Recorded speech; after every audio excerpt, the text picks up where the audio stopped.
Justice स्वर्ण कांता शर्मा, वो नाम जो अब दिल्ली हाई कोर्ट की न्यायिक शेरनी के रूप में पहचान रखता है, जिनकी अदालत में केवल कानून की दहाड़ सुनाई देती है। दिल्ली के पूर्व मुख्यमंत्री अरविंद केजरीवाल ने उनके परिवार और विचारधारा पर सवाल उठाकर उन्हें केस से हटाने की हर मुमकिन कोशिश की, लेकिन जस्टिस शर्मा ने झुकने की बजाय सीना तानकर केस छोड़ने से इनकार कर दिया।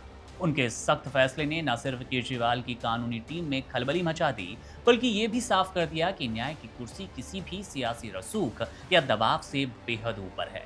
जस्टिस शर्मा का 34 साल का न्यायिक करियर उनकी सबसे बड़ी ताकत है। उन्होंने 1991 में वकालत से शुरुआत की और 2002 में दिल्ली उच्चतर न्यायिक सेवा का हिस्सा भी बनी। वे उस सिस्टम की उपज हैं जहां रोज हजारों लोग अपने इंसाफ की उम्मीद में आते हैं। निचली अदालतों में सालों तक काम करने के कारण उन्हें अच्छी तरह से पता है कि केस कैसे बनते हैं, पुलिस की चार्जशीट में कहाँ छेद होते हैं और गवाहों को कैसे तोड़ा मरोड़ा जाता है। इसलिए उनकी छवि एक ऐसी जज की है जो कि भावनाओं की बजाय केवल ठोस सबूतों और तकनीकी तथ्यों पर भरोसा किया करती हैं। केजरीवाल और जस्टिस शर्मा के बीच कानूनी तकरार की शुरुआत हुई 9 अप्रैल से। उस दिन जस्टिस शर्मा की बेंच ने केजरीवाल की गिरफ्तारी को चुनौती देने वाली याचिका न सिर्फ खारिज कर दी, बल्कि ईडी की कार्रवाई को सही ठहराते हुए बेहद सख्त टिप्पणियां की। यहीं से केजरीवाल की टीम को एहसास हो गया कि जस्टिस शर्मा के कोर्ट में केवल कानून की भाषा चलती है।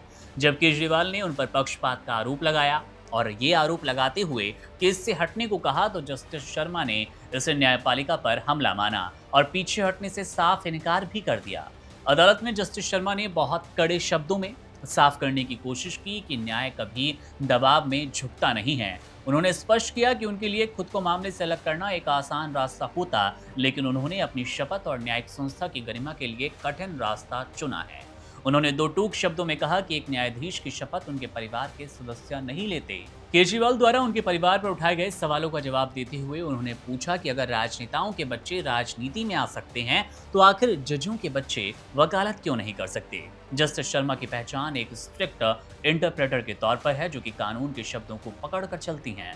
उन्होंने केजरीवाल के उस दोहरे रवैये को भी बेनकाब किया, जिसमें फैसला पक्ष में आने पर तो जज सही है और विपक्ष पर अब सीधे तौर पर, यानी कि आपके फेवर में फैसला नहीं आया तो जज पर सवाल उठाए जाते हैं, उन्हें ही कटघरे में लाया जाता है। अब जस्टिस ने याद दिलाया कि अब इसी अदालत ने आप और दूसरे कई बड़े नेताओं को अब छूट दी थी, राहत दी थी, तब किसी ने उनकी निष्पक्षता पर शक नहीं किया था। लेकिन जब अब आपके पक्ष में ये माहौल नहीं बन रहा, आप फंसते नजर आ रहे हैं, तो आप सीधे तौर पर एक जज की पक्षता निष्पक्षता वाले सवाल शुरू कर देते हैं।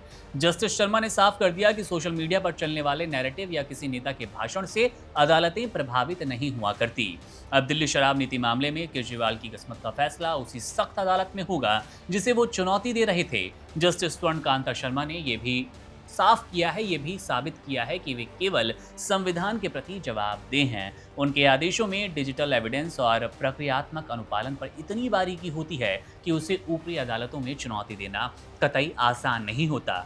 केजरीवाल के लिए एक बड़ा कानूनी संकट है, क्योंकि अब उन्हें उस जज का सामना करना है जो ना तो किसी के रसूख से डरती हैं और ना ही किसी के मनगढ़ंत आरोपों से विचलित होती हैं। और केजरीवाल ने सीधे तौर पर पंगा भी लिया है। देखना दिलचस्प होगा कि अब कितनी मुश्किलें आप संयोजक यानी कि अरविंद केजरीवाल की बढ़ चलेंगी। मामले पर हमारी नजर है, जैसे कोई अपडेट मिलेगा आपसे साझा करेंगे। मेरा नाम है मुकुंद, आप बने रहिए वन इंडिया के साथ। शुक्रिया।